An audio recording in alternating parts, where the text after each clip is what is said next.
Dans cet exercice, on souhaite calculer pour x un nombre réel strictement positif, l'intégrale entre 1 et x de sinus de ln de t dt. On va déjà s'occuper de l'existence de cette intégrale. La fonction sinus, on sait qu'elle est continue sur r. La fonction logarithme népérien, elle, est continue sur r plus étoile.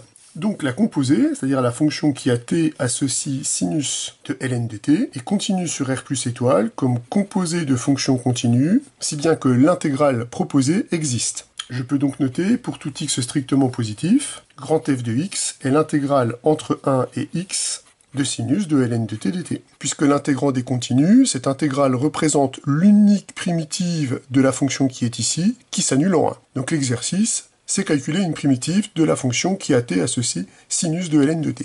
Pour calculer cette intégrale, on va procéder à une double intégration par partie. Pour faire cette double intégration par partie, je vais déjà faire apparaître artificiellement le facteur 1 que je vais intégrer, et je vais dériver l'autre facteur qui est sous l'intégrale. Je pose donc a' de t est égal à 1 le terme que je dois intégrer, et je pose b de t qui est égal à sinus de ln de t. Ce terme ici s'intègre en t, qui est bien une fonction dérivable à dérivée continue. Cette fonction-là est dérivable puisque sinus est dérivable sur r et ln est dérivable sur r plus étoile. Donc cette fonction est dérivable comme composée de fonctions dérivables.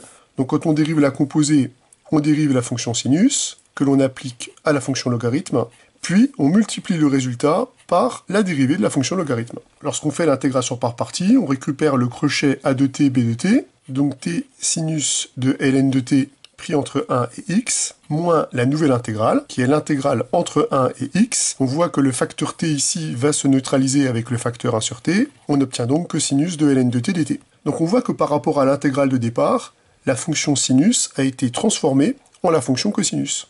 Ce qui veut donc dire que si je pratique une autre intégration par partie sur cette intégrale-là, je vais probablement refaire intervenir la fonction grand f, et donc récupérer une expression dépendant de f, qui nous permettrait son calcul. On refait donc une intégration par partie pour calculer l'intégrale entre 1 et x de cosinus de ln de t dt, où on va faire le même choix. On va intégrer le facteur 1 que je multiplie artificiellement pour faire apparaître un produit, et je vais dériver l'autre terme, cosinus de ln de t. Ce terme-là s'intègre en t, c'est bien une fonction dérivable à dérivée continue, et cette fonction-là est dérivable pour les mêmes raisons que ce que j'ai dit ci-dessus, et sa dérivée c'est moins sinus de ln de t fois 1 sur t, qui est bien une fonction continue. On peut bien former l'intégration par partie, on récupère le crochet de a de t, b de t pris entre 1 et x, moins l'intégrale du produit de ces fonctions ici. Le facteur 1 sur t est contrôlé par le facteur t, et le facteur moins 1 sort de l'intégrale par linéarité et transforme le moins de l'intégration par partie en plus. On récupère donc plus l'intégrale de sinus de ln de t dt. On obtient donc, après calcul du crochet, x cosinus de ln de x, moins la valeur en 1. Comme ln de 1 est égal à 0 et que cosinus de 0 vaut 1, on récupère juste 1, plus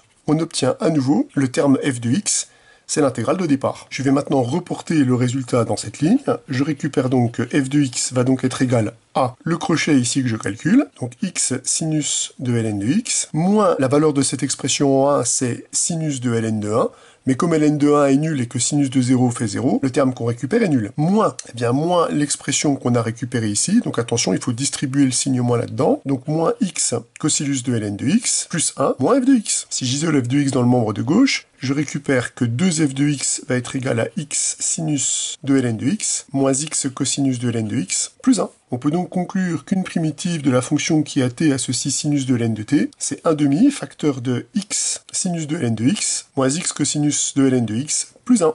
Ce qui termine le calcul de cette primitive.